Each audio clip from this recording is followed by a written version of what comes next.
important Pulitzer-wise prize-winning question here, but Yes. do people offer you shortbread biscuits more or less these days? Right, And but what this is your is current relationship with This is no word of a lie. Yesterday on the flight over here, the captain of the BA flight I was on came and found me in my seat. And you know those little pre-packed little shortbread biscuits? He came over and went, I just thought I'd do, I can't do Scottish. I just thought I'd offer these up in case the biscuits on the show don't taste nice.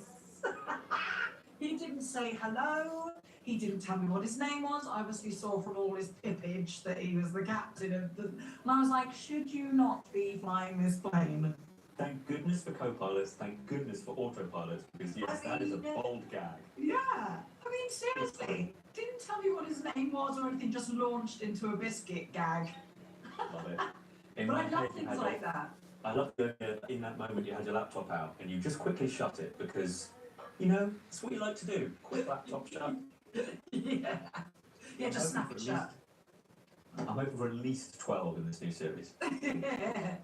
I know, she's in a very different place. Did you pick a favourite episode of Ted Lasso, or is that too cruel a question? On a personal level, in terms of Rebecca's journey through it, it would have to be the funeral episode for me. Because not only Rebecca being very honest with her mother, also the Rick Astley eulogy, which was literally a thorn in my side and I loved it. But also everyone else's little kind of vignette scenes throughout it, like Danny Rojas and his sore feet, and Roy and Keeley talking about the apple, you know, I'm avenge me Keeley, and eating an apple from the tree, all of that. I thought it was the most beautifully and lovingly, romantically shot funeral episode I've ever seen. But then to be in, I would say the gala episode from season 1, because it's when you really, well, it's the first time Rebecca sees Rupert and the audience sees Rupert. And he is the reason why she has become how she's become. I've got a friend who's obsessed with the show as well, and her question she was desperate to ask you is, why is Rebecca's ex so shitty to her when he was the one that was the shithead, all caps? Right, all caps. Too right. Because some people, what's your friend's name? Helen. Because Helen, some people are just arse. And they bring everyone down, and they're toxic till you say no more and get the F out. Well said. I'm going to leave you with a silly question again, which is, do you have particular British turns of phrase that you love to fox Americans with? Classic ones like chuffed and bodged and bagsy and playing a blinder. I mean, I feel like we do that all the time on this show. In fact, Jason got me to keep one in at the end of a scene. He and I were discussing how the scene was going to go, and then I go, and then you pop off at the end. And he was like, keep that in. So he walks down, I go, go on, off you pop. He and I are constantly keeping little bits and pieces in like that. I say them and he goes, off you pop. You pop off, you pop off. Yeah, I feel like there's quite a few Waddinghamisms that have come into Rebecca Welton's vocabulary. And now I must pop off, so You off I pop. Off you pop. You can make it sound quite intimidating. Pop off, mate. Why don't you pop right off? Now. Oh, come off it. Don't believe you for a second. Can I just say how proud I was of you, not only for winning the Emmy, but for the speech, because the double privilege thing I adored, but also a couple of perfect F-bombs. I was very, very specifically told I'm not allowed to swear, so this speech is going to be fucking short. Give me a little. Thank you so much. That means a lot. I mean, as long as I can bring some F-bombs to the world, haven't I done the important work?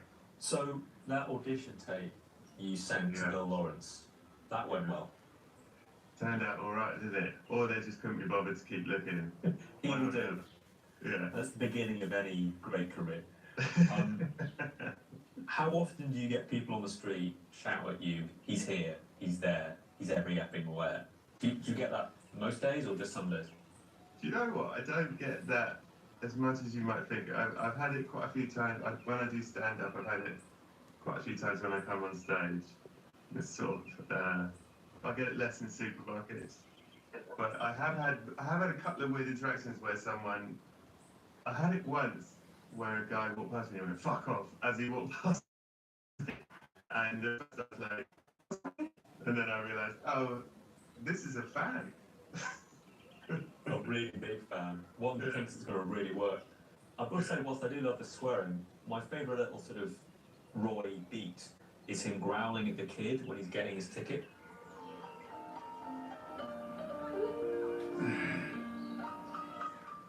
Well, that moment is like, we talked about that, it's like Monsters Inc. It's like, everyone's scared of Roy Kent, but kids aren't.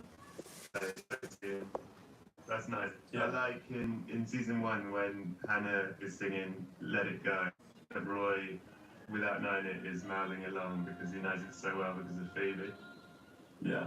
Stuff like that I like. So cute.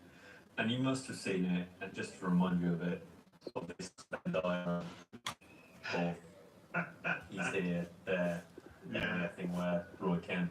Yeah, really, it is amazing all this shit, isn't it? There will be tattoos of that on people. Yeah.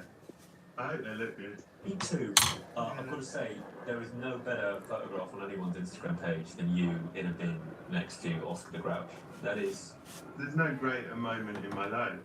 I did Sesame Street and I genuinely think like it was the best day of my life. And I thought about it a lot, and I do think if ever I have kids and my kid says to me, "Was the day I was born the best day of your life?" I'll be like, "Yeah, it was nice, but have you ever met fucking Elmo?" It's a close second. Yeah. I love Close. it. But you're not Elmo. I was wondering though, what other surreal moments must be up there for you? Because FIFA alone, being in FIFA 2023, that's incredible. He's a great manager and an even better man. And if you tell him I said that, I will brain you.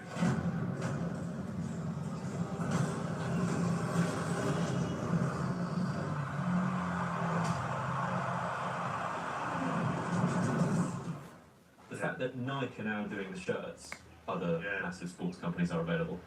Yeah. I can't quite believe it. You know what we've got there? I mean, there's so many. There's been so many. It's really, really wild, particularly because genuinely we thought no one would watch this show. And I really mean that. That isn't like being humble. Like, me and Jason on the last day of season 1 were like, well, I want to probably watch it, but we had a nice time. You know, like, we did a thing. In season 2, when we filmed at Wembley Stadium, and we had fucking Wembley Stadium to ourselves. There's a scene, you've seen the scene where we all walk out into the stadium and all look around. That was like real. Like, people cried. Like, it was really quite powerful. You know what I mean?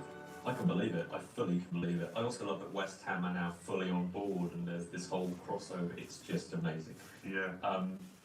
My last thought for you is, how happy are you to see people get really confused about Britishisms? Because seeing the likes of Rob McElhenney get confused by squeaky bum time is fantastic. What are your other go-to words that you love confusing Americans with? Chuffed or bodged or bagsy or... I think it's taken a while for them to get on board with fit. Oh, look at she's fucking fat! Not meaning well-toned. It's taken a long time. Like, I often use the word fit and people are like, oh, they go to the gym. I'm like, they don't have to go to the gym. Sometimes you've just got it.